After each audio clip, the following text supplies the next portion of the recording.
मेरी तरफ से मेरे तमाम दोस्तों को, अजीज़ों को, बहनों भाइयों को, सुनने वालों को, देखने वालों को अस्सलाम वालेकुम।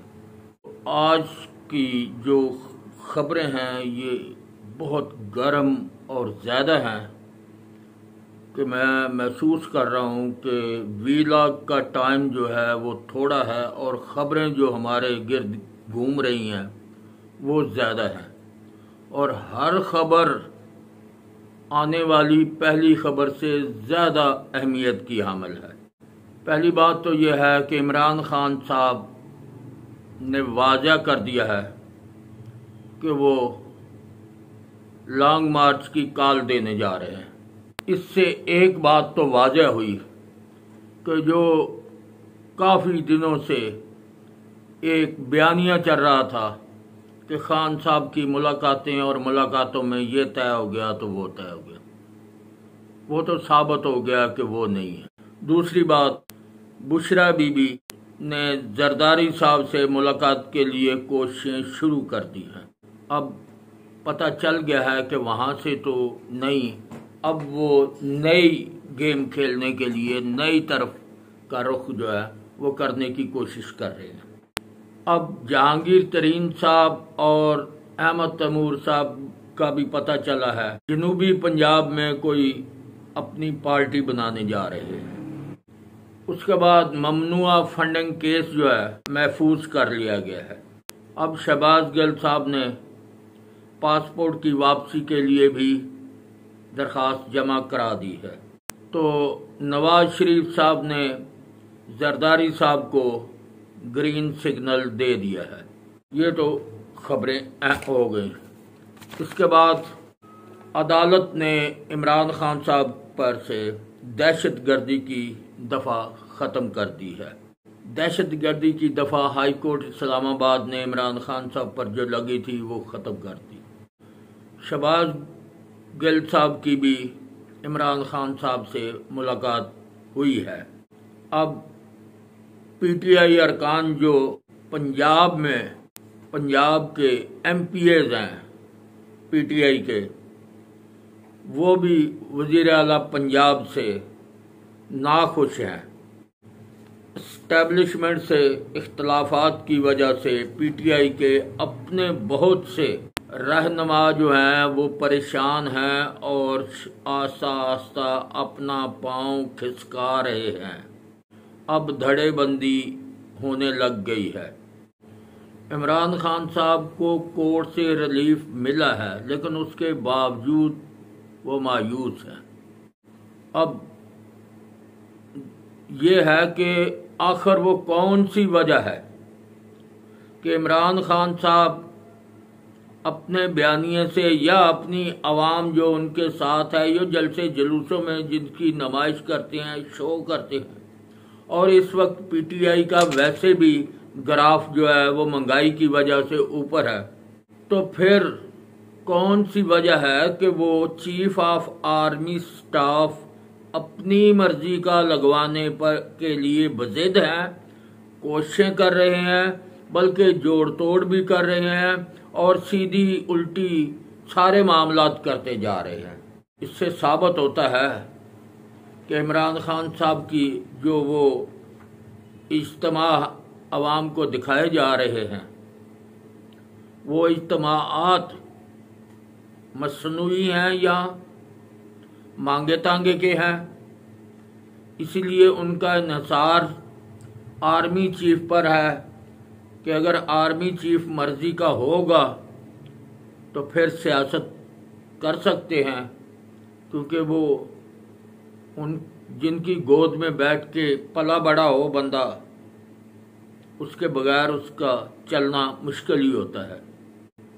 अब ये खबर वायरल हुई है, ज़राए से पता चला है कि जैसे मलिक रियाज साहब की ऑडियो लीक हो गई थी, उस वक्त मलिक रियाज साहब भी जरदारी साहब से यही कह रहे थे कि आप इमरान खान साहब से मामलात जो हैं उनको सीधा कर लें। तो आपको याद होगा कि राहील शरीफ साहब भी एक वक्त था जब तशरीफ़ लाए थे, तो उस वक्त ये काफ़ी सारी शर्तें इलेक्शन की भी मानने के लिए तैयार हो गए थे कि मेरी हुकूमत ख़त्म ना करो, मैं 6 महीने के अंदर अंदर इलेक्शन करा देता हूँ।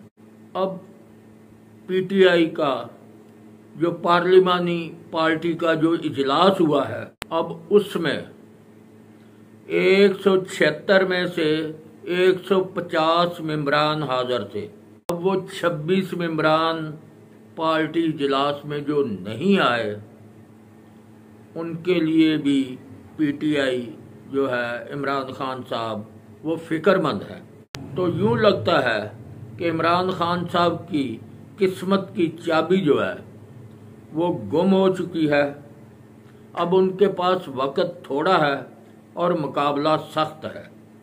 अब आपने कई बार देखा होगा कि जब किसी को कहा जाए कि मेहरबानी यार माफ़ करो, जान छोड़ दो, और फिर भी ना छोड़े, तो फिर तबीयत अगले की जो है, चेहरा जो है, उस पर तेवर बदल जाते हैं। अब आप समझ गए होंगे कि जब आप बार बार किसी को कह रहे हैं, तो जब आप बार बार कहे जा रहे हैं और उनकी पॉलिसी के खिलाफ बात है, तो फिर वो ज़बान सख्त हो ही जाती है। और कितने दुख की बात है कि इस वक्त तकरीबन 3.5 करोड़ पाकिस्तानी सड़कों पर हैं, बाहर मैदान में हैं, बगैर छत के हैं, और हमें जो है वो फिक्र है अगर, तो वो है आर्मी चीफ की, जबकि वो एक रूटीन का मामला है। वो जो तय होना है वो महकमे का काम है, वो अपनी मर्जी से जो भी उन्होंने करना है वो उसके मुताबिक करें। इसमें इतना हमें परेशान होना की आखिर वजह क्या है? तो इन बातों से साबित होता है कि पिछली हुकूमत भी बैसाखी के बगैर नहीं हुई, और अगली हुकूमत भी बैसाखी से ही मांगी जाने की कोशिश की जा रही है। हर हरबा इस्तेमाल किया जा रहा है कि किसी तरह बैसाखियाँ मिल जाए। तो क्या कोई अवामी लीडर जिसको ये पता हो कि इतनी आवाम मेरे पीछे है, जो इस चीज़ के दावे कर रहा हो, जिसके बैरून मुल्क से भी लोग आके जलसों में शामिल हो रहे हों, ये यूरोप, जापान से, इटली से, फ्रांस से, तो मुझे याद है अगले दिन की वो बच्ची की बात जो जलसे में आई हुई थी, लेकिन वो कहती थी मुझे नहीं पता कि मैं किस पार्टी के लिए आई हूँ और किस काम के लिए आई हूँ, मेरी अम्मी को पता होगा। अब खबरें तो हुई ख़त्म। अब आ जाते हैं थोड़े से एनालिसिस की तरफ कि जो हालात व वाक़यात बता रहे हैं।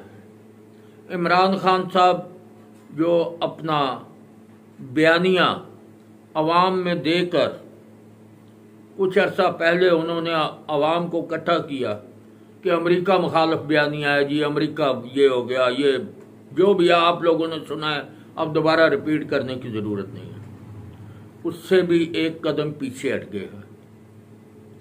और जो धमकियां देते थे स्टेज पर खड़े होकर, मुख्तलफ नाम लगा कर, मुख्तलफ नाम लेकर, ये सबको पता है।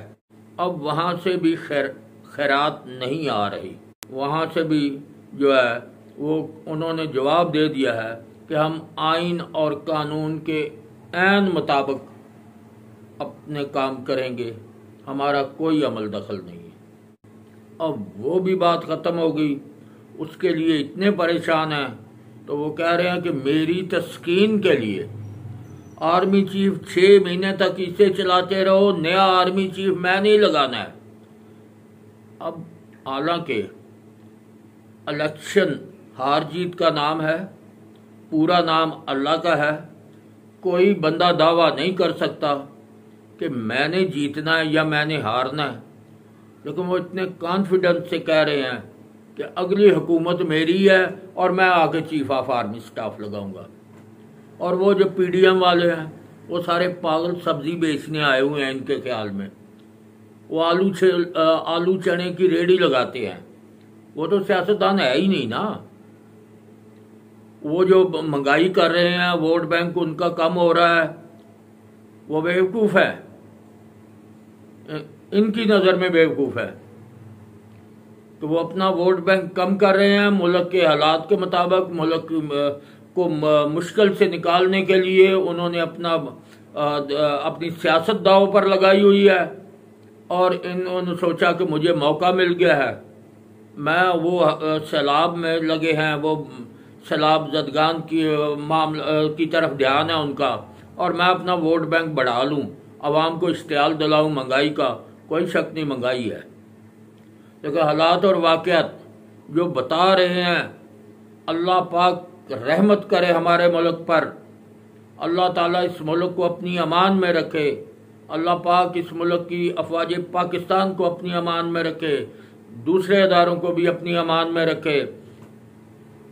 मुश्किल हालात नज़र आ रहे हैं कि 3 सूबों की फसलें तबाह हो चुकी हैं। कहत साली ना आ जाए कहीं, अल्लाह से दुआ करनी चाहिए कि हमारे हालात, हमारे वसाइल, हमारे इस किस्म के पैदा कर कि यहाँ कहत ना आ जाए। क्योंकि जब फसलें तबाह हो गई तो खाना क्या है? सियासत खानी है, इलेक्शन खाना है, यह इज्तिमा में आके लोगों ने रोटी खाया करनी है, तो उनके अपने बच्चे जो हैं वो क्या खाएंगे? तो ऐसे हालात में मुल्क के खिलाफ साजिश करनी या कोई ऐसा बयानिया दे देना कि जिससे जो है वो मज़ीद हालात जो है वो मुश्किलात का शिकार हों, ये सियासत आनी जानी चीज़ है। आज नहीं तो 1 साल बाद भी हो सकती है, लेकिन जो मर गए सैलाब में, जो पानी की नज़र हो गए, जो मवेशी चले गए, जो फसलें चली गई, वो तो वापस नहीं आएंगी। वो तो चले गए दुनिया से, जिनके प्यारे बिछड़ गए। अब उनके जख्मों पर मरहम रखने की बजाय उन्हें तरगीब दी जाए कि आप वोट दो, हमारे लिए एहतजाज करो, क्योंकि मैंने इस्लामाबाद जाने की कॉल दे दी है, मेरे साथ मिलो। क्या वो मिलेंगे? अपने लाशों की, जिनकी कब्रें भी नहीं बन सकी, अपने प्यारों की लाशें जो मजते पानी में निकल गई हैं, जिनकी वो कब्रें भी नहीं बना सके, जो बाहर खुले आसमान के नीचे बैठे दूसरों की मदद के मुंतजर हैं, कहीं से रोटी पानी आएगा तो वो खाएंगे बेचारे, कहीं से अमदाद मिलेगी, हेलीकॉप्टर ऊपर उड़ता है, सारे बेचारे दौड़ते हैं, भागते हैं, एक दूसरे के ऊपर गिरते हैं कि कोई छापर, कोई पैकेट आए, हमारे हाथ लग जाए। ये भूख बहुत बुरी चीज़ है। उन लोगों को क्या पता है भूख का, जिन्होंने लूट मार का माल इकट्ठा करके तजवरियाँ भरी हुई हैं, उसको पता है भूख का, जिस पर भूख आ जाती है। तो हमें इस वक्त जो कौम बच गई है, अल्लाह ताला ने अगर किसी को बचा लिया है उस आफत से, तो उसे उनका ख्याल करना चाहिए, उनके लिए इमदाद करनी चाहिए। और वो पाक आर्मी जो इस वक्त अपनी जानों पर खेल कर उन बेकस, बेसहारा, भूखे, नंगे लोगों को बचाने के लिए अपनी जान को खतरे में डाले हुए है, उस फौज के मुतल्लक, उस अदारे के लिए, उस मुकद्दस अदारे के लिए साजिश करनी या अपनी ख्वाहिश को पूरा करने के लिए ये इस किस्म का सोचना, क्या मकसद है सियासतदानों का कि वो शर्तें रखें कि फलां Jarnail chief of army staff बनेगा? क्यों? जो बकाया हैं वो मुल्क दुश्मन है, जिन्होंने अपनी सारी जिंदगी फौज को देकर इस स्टेज पर पहुंचे हैं। क्या वो मुल्क के खैर खा नहीं? जिन्होंने वर्दी पहनी हुई है, मुल्क के तहफ़्फ़ुज़ की कसम खाई हुई है, वो हर फौजी मुहिब्बे वतन है। उसकी नीयत पे शक करने वाले की अपनी नीयत खराब हो सकती है, उनकी नीयत पे शक नहीं किया जा सकता। उन्होंने सारी जिंदगी इस फौज, इस मुल्क के तहफ़्फ़ुज़ की कसम खा रखी है। खुदा न करे आज जंग लग जाए तो कोई जर्नैल, कोई फौजी पीछे नहीं हटता। सब कुर्बानी देने के लिए, शहादत के लिए सबसे अगली सफ़ों पर जाते हैं। और ये लोग जो आज उन पर इल्ज़ामात लगाकर साजिशें कर रहे हैं, ये मोर्चे बिल्लें ढूंढते हैं कि कहाँ घुसना है, कहाँ जान बचानी है। तो इसलिए उनके साथ मुकाबला करना या उनके खिलाफ साजिशें करना या उनके खिलाफ बयानियाँ बनाना, जो भी बनाता है वह मुहिब्बे वतन नहीं होता। उसे चाहिए कि ये पाक फौज है, ये हमारे मुल्क के हिफाजत की दामन है, हमारे मुल्क की गारंटी है। इस आर्मी की वजह से हम आज़ादी में आज़ाद सांस ले रहे हैं। हम इस किस्म की बातें कर रहे हैं। और ये जो बड़ी लंबी लंबी ज़बानों से बातें करते हैं पाक आर्मी के खिलाफ, ये सिर्फ बातें करते हैं मजमे में खड़े होके। अगर कहीं इनको बॉर्डर की तरफ कर दिया जाए, यहीं तड़ तड़ तड़ तड़ गोलियों की आवाज़ आ रही हो, ऊपर से जहाज गुजर रहे हों, तो देखें ये किस तरह इनको अटैक नहीं होते, ये किस तरह बिलों में नहीं घुसते। वे दरख्तों की ओट मांगेंगे, ये मोर्चों में घुसेंगे। तो इसलिए पाक आर्मी के खिलाफ साजिश करने वाला, पाक आर्मी के खिलाफ जबान खोलने वाला मुहिब्बे वतन नहीं हो सकता। क्योंकि फौज अल्लाह के बाद इस मुल्क की हिफाजत की, इसकी तहफ़्फ़ुज़ की दामन है। अल्लाह के बाद अगर इस मुल्क पे कोई आफत नहीं बैरूनी आती तो ये पाक फ़ौज की कमाल है कि हमारी प्रोफेशनल फ़ौज है। और हम लोगों ने मजाक बनाया हुआ है, हम आम महफिलें, उन लोगों की महफिलें हमने देखा है जो आम, जिनके पास तालीम भी नहीं है, सोच भी नहीं है, सूझ भी नहीं है, और अपना एक बच्चा भी फौज में नहीं भेजा, सब बैरून मुल्क भेजे हुए हैं कि माल कमा के ले आओ।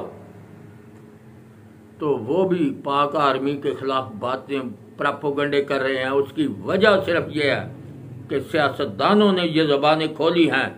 तो अब ट्विटर, हमारे सोशल मीडिया और पंचायतों में ये बातें होनी शुरू हो गई हैं, जो हमारे लिए नहायत अफसोसदेह बात है।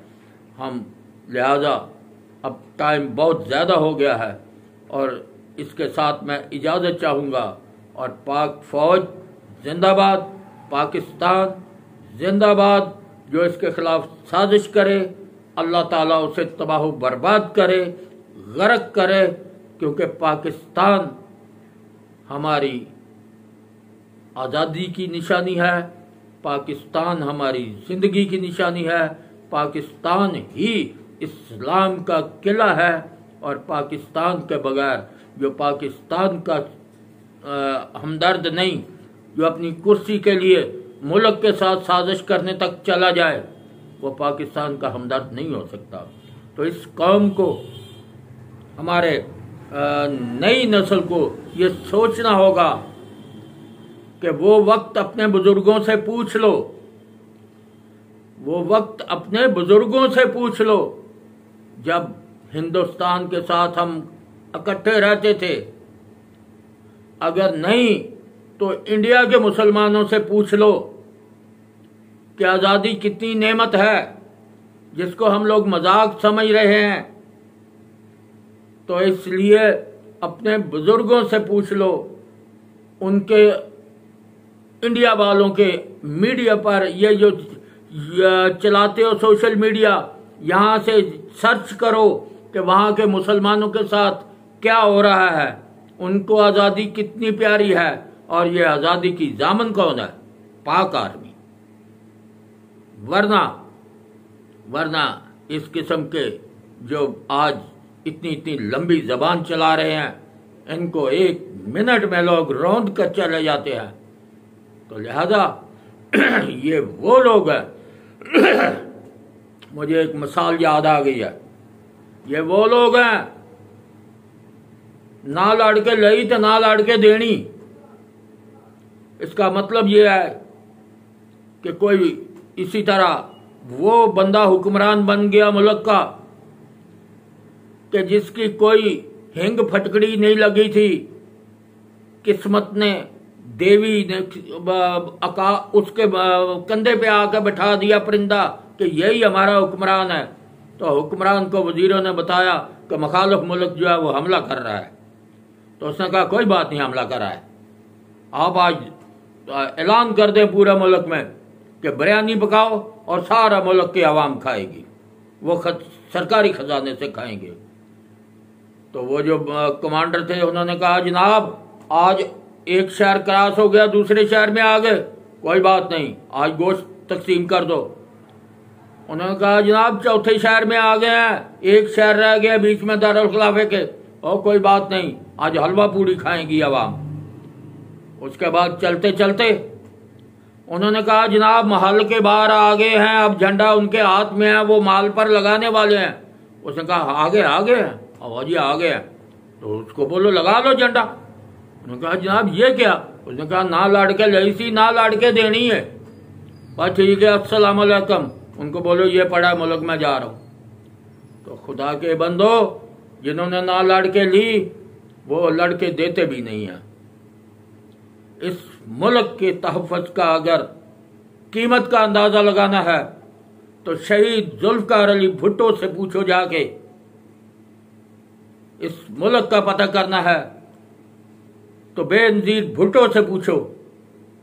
इस मुल्क का पूछना है तो मियाँ नवाज शरीफ से पूछो, जो एटम बम चलाने के बाद जो है उसके खिलाफ जो है वो सब निकाला गया मुल्क से। एटम बम बनाने वाले से पूछ लो या एटम बम चलाने वालों से पूछ लो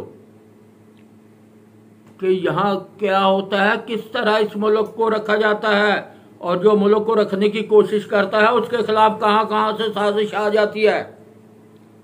तो इसलिए ये इतने आसानी से मुल्क नहीं मिला। उन लोगों से पूछो जो महाजर होके यहाँ आए थे, खून की नदियां बहाकर आए थे इस मुल्क के लिए। आप महाजर नहीं या महाजरों से पूछो जिनकी बच्चियां छीन ली गई, बच्चियों को उधर रख लिया गया, वालिदैन इधर आ गए, वालिदैन के सामने उनके बच्चियों के गले काटे गए, अस्मत दरी की गई, उनके हालत उनके सामने चीखें सुनते रहे, वरना बच्चियों को देखते रहे कि वो जो थे वो बस छोड़ो, मैं उनका नाम नहीं लेता, किसको नहीं पता तारीख में को वो कौन लोग थे जो हमारे बच्चियों की इज्जतें नोचते थे, इनकी जानें लेते थे।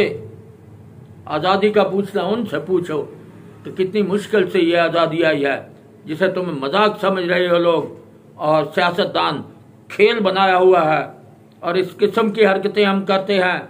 वो फॉरेन फंडिंग केस जो है या जो इलेक्शन कमिश्नर ने फैसला किया है उससे साबित हो गया है कि दुश्मन मुल्कों से भी फंड लिए गए। वो कैसे गैरत गुजारा करती है, एक देहात में को बंदा रहता हो भूखा मर जाए, लेकिन वो अपने मुखालिफ से जाकर रोटी नहीं मांगता, पैसे नहीं मांगता। इज्जत और गैरत भी कोई चीज होती है। ये पैसे के लिए ये तो नहीं कि इसराइल से भी ले लो, दुश्मन मुल्कों से भी ले लो, जिससे मिल रहे हैं फटाफट करो पैसे ले लो। ऐसे नहीं होता। गैरत इस चीज का नाम है कि भूखे रह जाओ लेकिन दुश्मन से पैसा नहीं लेना। जो हमारे आबा व अजदाद के दुश्मन हैं, जो हमारे मजहब के दुश्मन हैं, जिन्हें तारीख में ये हो गया कि उनके साथ जो वो हमारे दुश्मन है, इस्लाम कह गया फला हमारा दुश्मन है, हम कैसे उनके साथ में रहे? तो हम तो ये हाल है जिसके लिए जुल्फ़िकार अली भुट्टो को सजाए मौत हुई, उनके साथ हम जफियां डाल रहे हैं। उनको हम कह रहे हैं फॉरेन हमें बैरूनी मुल्क वोट का हक दो, क्योंकि वो उधर वो बैठे हैं सारे। तो ये ऐसा नहीं होना चाहिए इस मुल्क के तहफ़्फ़ुज़ की कसम खानी चाहिए कि ये मुल्क है तो हम हैं, ये मुल्क नहीं है तो वो ये आपको तो बाद लोगों को तो परेशानी नहीं, उनके पास शरीयत बाहर की, उनके पासपोर्ट वीज़े बाहर के, उनके बीवी बच्चे बाहर, उनका सब कुछ बाहर। अरे खुदा के बंदो तर्स करो उन पर जिनका सब कुछ इधर है, जिनके बीवी बच्चे भी इधर हैं, वो कहीं बेचारे नहीं जा सकते। अगर आपकी साजिशें, अगर खुदा न करे कोई बुरा वक्त ले आए तो सबसे पहले ये बेचारी कौम जिनको आज जलसे जुलूसों में आप ईंधन बनाकर इकट्ठा कर लेते हैं, यही उसका शिकार बनेंगे। तो खुदा हाफिज। चैनल को सब्सक्राइब करें, वीडियो लाइक करें, शेयर करें ताकि दूसरे लोग भी इसे देख सकें, सुन सकें। तो अगर किसी को मेरी बात नागवार गुजरी हो तो मैं उससे माजरत चाहता हूँ, क्योंकि बाज़ औक़ात दीन और मुल्क के मामले में बंदा जज्बाती हो जाता है और इस किस्म की बात कर जाता है। लिहाजा अगर किसी को बुरी लगे मेरी बात तो मैं फिर से माफ़ी चाहता हूँ। खुदा हाफ़िज़।